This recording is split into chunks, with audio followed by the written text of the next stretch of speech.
you have a lot of musical experience, and there are some conflicts between music and some other parts of life, I guess, being on tour so often.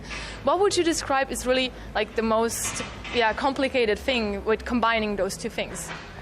Well, it's been able to have quality time with your family, and then being gone so long on tour, coming to Europe, being away from home.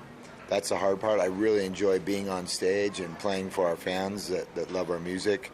But it's hard to miss the important things at home, like soccer games for my kids or ballet recitals and choir performances and things like that. So, the good thing is, though, we try and have a balance of where I'm not gone too long, and when I am home, I'm there all the time. So sometimes my kids say, "You're always home," or "You're never home," So it's like a lot of fathers, they just see their kids for an hour at night. When I'm home, I'm there all the time. So it's good things as well. So you can completely focus on your family and bother them. No bother. I'm sure not. But that's the thing that concerned you, and you put into words, and you wrote that down in a book a couple of years ago. Yes. Which I'm sorry, I didn't read the book completely, but I find it really interesting because this conflict, considering punk rock dad, really being a punk rocker and have this mentality that you give to your fans. Would you agree that it's even more difficult than being another music genre like? I'm sure it is, because when we started our band, it was when we were adolescents and when we were teenagers, and it was very much about being in opposition to figures of authority. And when you become a parent, you are the ultimate figure of authority for your kids and telling them what to do all the time.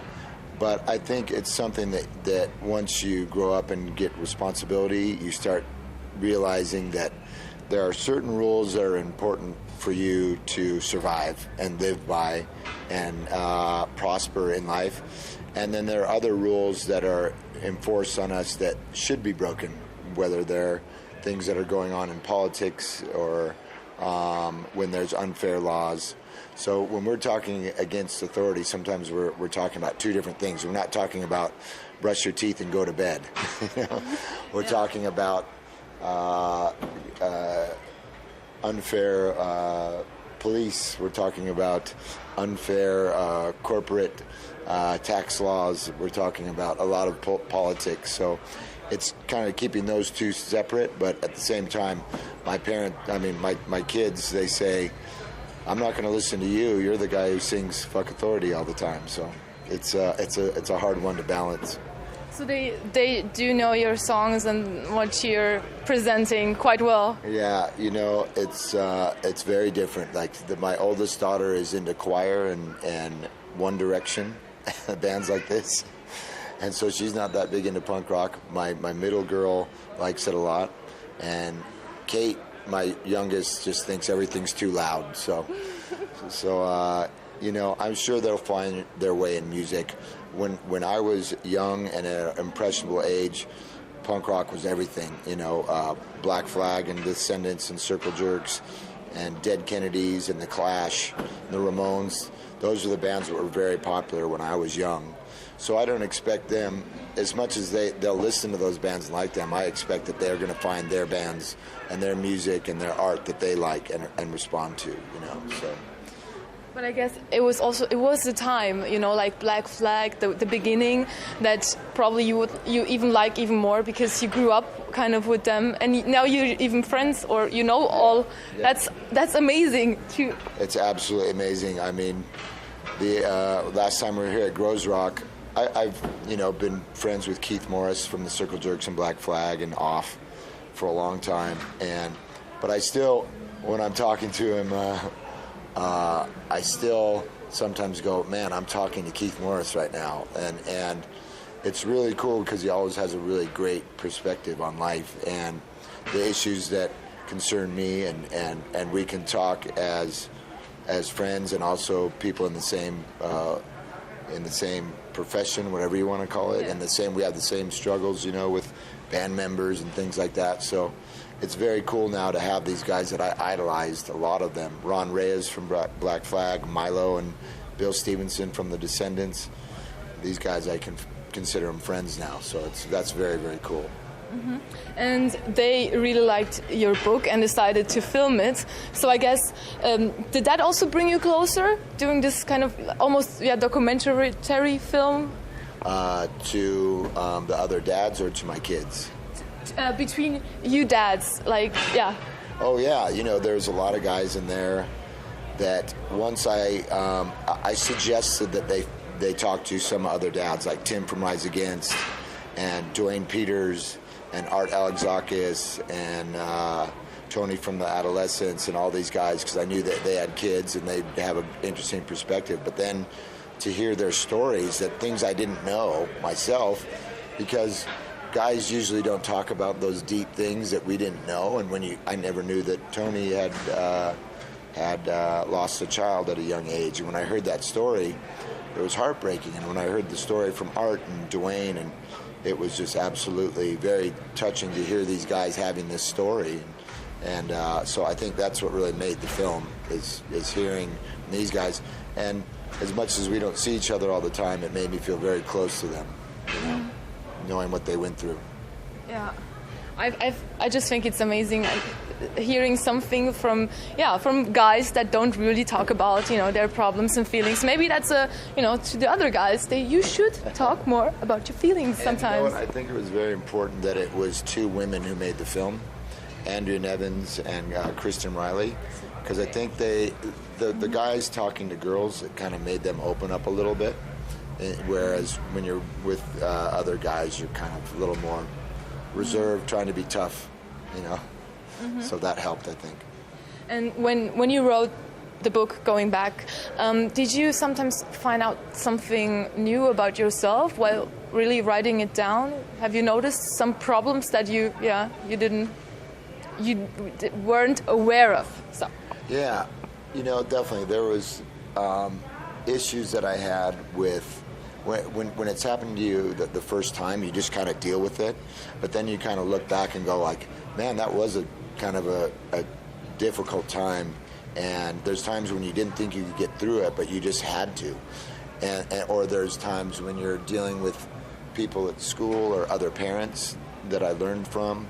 Because there was times where my kids would make friends with some other friends, and they'd want to have playtime with them, and the parents would say, "No, we don't want you to associate with the guy in the punk band," you know, and that would hurt my feelings, because I want my kids to have as many friends as they want. So that actually was something where I then changed my way of doing things when it came to my kids, and made sure that they understood that, hey, just because your dad does certain things, it doesn't mean the way those people think are right, and that people should accept everyone how they are.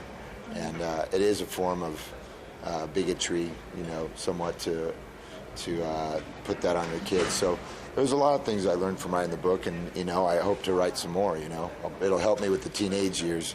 Oh, I guess many parents need to write the book about their teenage kids. Yeah. But yeah, they're sometimes hard to deal with. Yes. But you think, I mean, punk rock is also something that is, I do think it's positive. I do think it punches people sometimes, you know, it piques them and say, think more openly. Why does that have this reaction on other parents to say, don't play with the children from a punk rocker that actually just wants people to, you know, to think, to do something, to move? Well, people can be very closed-minded.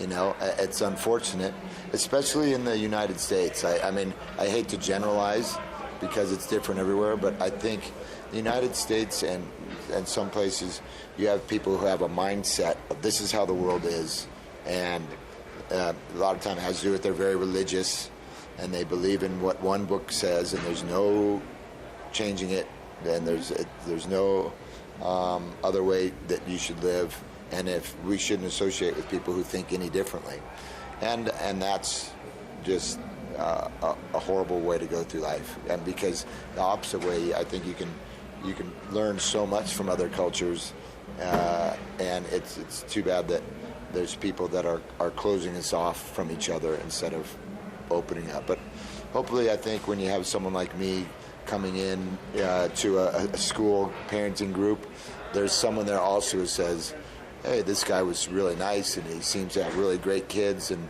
maybe I'm the one that's maybe, you know, they're the ones that has a closed mind on certain situations. So hopefully I'm helping a little bit, not hurting all the time. No, and I guess for your movie, the movie you made with your mates, I guess it kind of will reach even more people, because they, you know, reading is not for not so many people, you know, nice, but the movie will probably get to them. I think so. And would you say, if you have, I know it's a little bit back in time, but if your parents would have been differently to you, you wouldn't have taken this path of punk rock? No, because my parents were very, very supportive, and they really wanted me to go to school and get an education, and I did that. I went to UCLA, which is a top school, and was all ready to go become a businessman, and then, you know, just started playing music for fun. And very quickly, when I started playing with the guys, we started to get a following very quickly, and then it was record deal, and then it was go on tour like that fast. Right when I was still had the suit and tie on and sitting in my job, and I told my boss one day, I'm like, I think I got to go on tour, and you know, and he's like, oh, well, are you quitting? And I said, I think I am.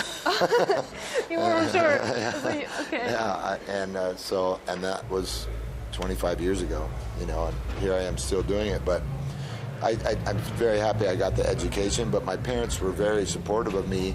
And when I told them, I said, hey, you know, our band's getting popular and we can travel the world and make music, and I think it could be a good thing. And they said, well, go for it, you know, and we support you. So that's important. I don't think my dad was too happy about it, but I think, but he didn't, you know, stop me from doing it. And now he's very, very proud of me. He's always talking about me to his friends. So I know he's proud at the end of the day. So I think that's what any father and son or mother and daughter want, is you want to be happy that your kids are happy. You know, that's important. Can you even imagine how life would have turned out if you would have not quit the band? Not the band, the business. Sorry, the business. Yeah, the business. You know, I think probably I would have made the best of it and worked very hard, but I don't think it would have been as exciting. You know, and when you're on tour and you're doing stuff, it's like very boring and then very exciting on stage, and then it's kind of this. I think that it gets to be, people need to do what they love, and there's times where you have to work very hard with a job that you don't love to find that job that you love a lot. And I think that's kind of what happens to a lot of people. You have to make the reality for yourself. So hopefully I would have eventually gotten to a place where I was happy doing what I was working at, but you never know. I mean, I still love getting on stage and playing music and seeing people's reaction. And my kids came to a show the other night and came on stage and were like looking at the whole thing, just, you know, pretty tripped out on the whole experience of what their dad does for a living. So I think they were proud of me too. Maybe not fuck authority, but I'm sure they are proud of you.